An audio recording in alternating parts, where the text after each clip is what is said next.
Hello everyone, welcome to વિભૂતિસ cooking corner. આજે આપણે બનાવીશું સાતમમાં 2 દિવસ સુધી ખાઈ શકાય તેવા ખૂબ જ ટેસ્ટી પોચારૂ જેવા નવી જ રીતથી પાણીપુરી ફ્લેવરના પરાઠા બનાવીશું. જો તમને મારી રેસીપી ગમી હોય તો વિડીયોને લાઇક કરી શેર કરી દેજો ને મારી ચેનલને સબસ્ક્રાઈબ ના કરી હોય તો પ્લીઝ સબસ્ક્રાઈબ કરજો ને બાજુમાં આવેલું બેલ આઇકન બટનને પ્રેસ કરજો જેથી આવનારી નવી રેસીપીના નોટિફિકેશન તમારા સુધી મળી રહે. તો ચાલો બનાવવાનું શરૂ કરીએ. ખૂબ જ ટેસ્ટી પોચારૂ જેવા અને 2 દિવસ સુધી ખાશો તો પણ એકદમ પોચારૂ જેવા જ બનીને તૈયાર થશે. તો તેના માટે પાણીપુરી ફ્લેવરના પરાઠા બનાવવા માટે સૌથી પહેલાં અહીંયા આપણે ગ્રીન પેસ્ટ બનાવીશું. તો 1 કપ જેટલા લીલા ધાણા, 1 કપથી થોડા વધારે એવા ફુદીનાના પાન, 10થી 15 નંગ જેટલી લસણની કળી, 1 ઇંચ જેટલો આદુનો ટુકડો અને તીખા 3 નંગ જેટલા મરચાં અને અડધા નંગ લીંબુનો રસની જરૂર પડશે.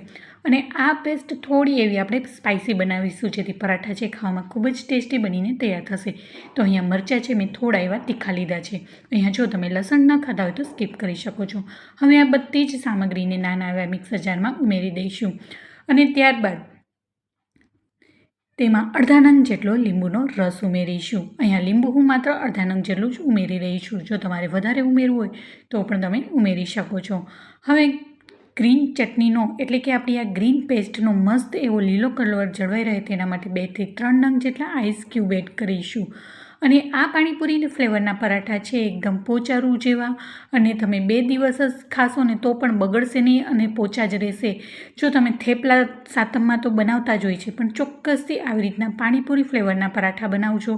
એક નવી જ વાનગી લાગશે અને ટેસ્ટમાં પણ બેસ્ટ બનીને તૈયાર થશે. હવે અહીંયા મેં આઈસ ક્યુબ એડ કરી દીધા છે. હવે એમાં થોડું એવું પાણી ઉમેરી અને મસ્ત એવી આપણે ગ્રીન પેસ્ટ બનાવી લઈશું.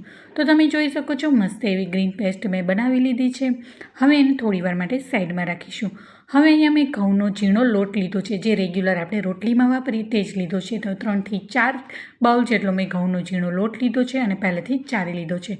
અને જે આપણે ફુદીના અને લીલા ધાણાની પેસ્ટ બનાવી છે તેમાં ઉમેરી દઈશું.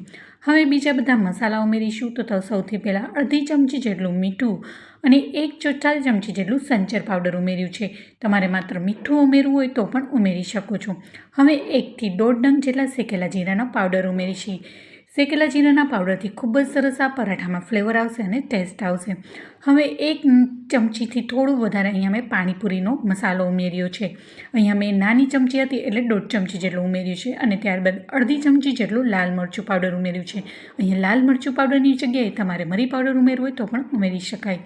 અને આ સ્ટેજ ઉપર તમારે હળદર પાવડર ઉમેરવું હોય તો પણ ઉમેરી શકાય. હું નથી ઉમેરી રહી. હવે તેમાં અડધી ચમચી જેટલો ચાટ મસાલો અને મણ માટે 3થી 4 ટેબલસ્પૂન જેટલું જ તેલ ઉમેરીશું.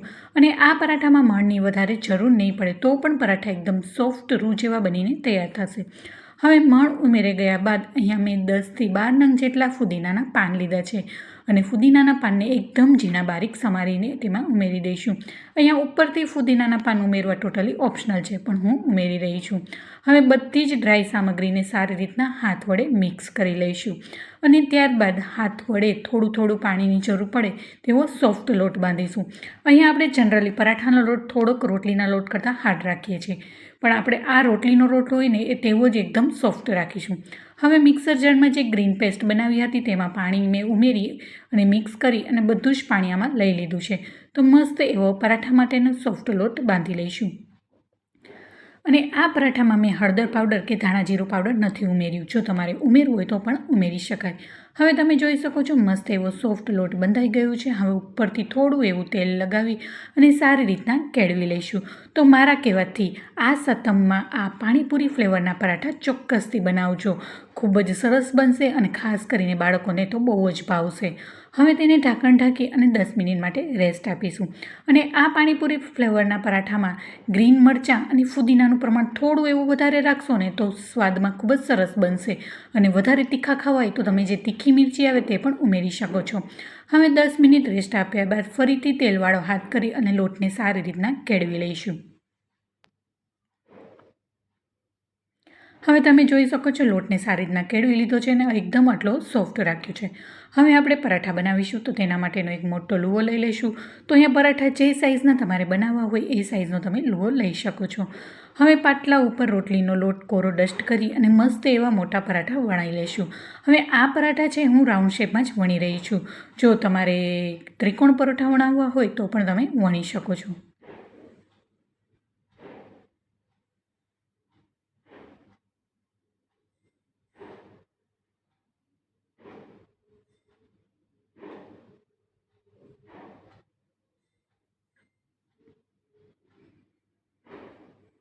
હવે મસ્ત મજાનો મેં લુવો બનાવી લીધો છે. હવે કોરા રોટલીના લોટ વડે આપણે મસ્ત એવું વણી લઈશું.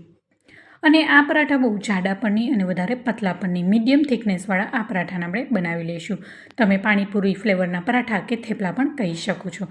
જો તમને મારી આ પાણીપુરી ફ્લેવરના પરાઠાની રેસીપી જરા પણ ગમી હોય તો વિડીયોને લાઇક કરી શેર કરી દેજો અને ચેનલને સબસ્ક્રાઈબ ના કરી હોય તો સબસ્ક્રાઈબ કરજો. સબસ્ક્રાઈબ કરવું બિલકુલ ફ્રી છે.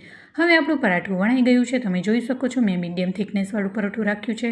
હવે આવી રીતના વણતા જશું અને આપણે પરાઠાને શેકી લઈશું. તો પહેલેથી જ મેં તવીને ગરમ થવા માટે મૂકી દીધી હતી. હવે પરાઠાને આપણે શેકી લઈશું અને 1 થી 2 મિનિટ બાદ એને પલટાવી લઈશું. હવે પલટાવ્યા બાદ અહીંયા હું તેલથી બંને સાઈડ એને લગાવી લઈશ. અહીંયા તેલની જગ્યાએ તમે ઘી કે બટર પણ લઈ શકો છો. અને આ પરાઠાને તમે દહીં સાથે કે કોઈ પણ રાયતા કે અથાણા સાથે ખાઈ શકો છો. અને આ પરાઠામાં તમારે શાકની પણ જરૂર નહીં પડે એવા ટેસ્ટી અને ફ્લેવરફુલ બનીને તૈયાર થાય છે. અથવા તો તમે સવારે નાસ્તામાં ચા સાથે પણ ખાઈ શકો છો કે પછી બાળકોને પણ લંચ બોક્સમાં આપી શકાય એવા ફ્લેવરફુલ બનીને તૈયાર થાય છે. હવે બંને સાઈડ થોડું થોડું તેલ લગાવી અને લાઇટ બદામી કલરની જાય પડે ત્યાં સુધી એને બંને સાઈડ શેકી.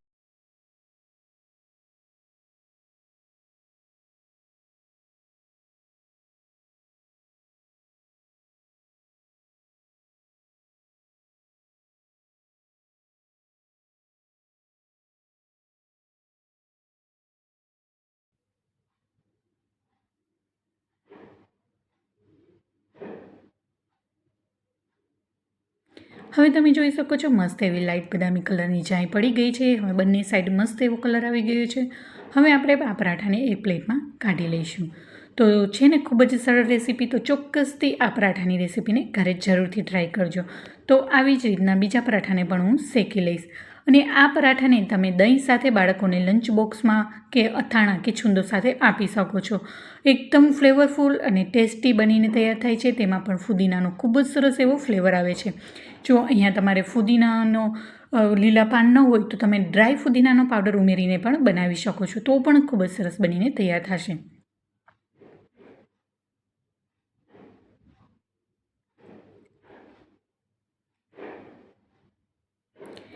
તો આવી જ રીતના બીજા બધા જ પરાઠાને હું બનાવતી જઈશ અને શેકતી જઈશ.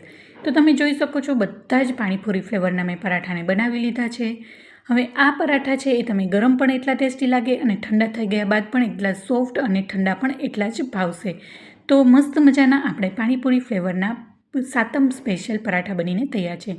હવે હું એની સાથે સર્વ કરીશ મસ્ત મજાનું દહીં. તમે રાયતું, છુંદો, અથાણા સાથે પણ ખાઈ શકો છો. તો કેવી લાગી મારી આજની આ રેસીપી મને કોમેન્ટ બોક્સમાં જરૂરથી જણાવજો.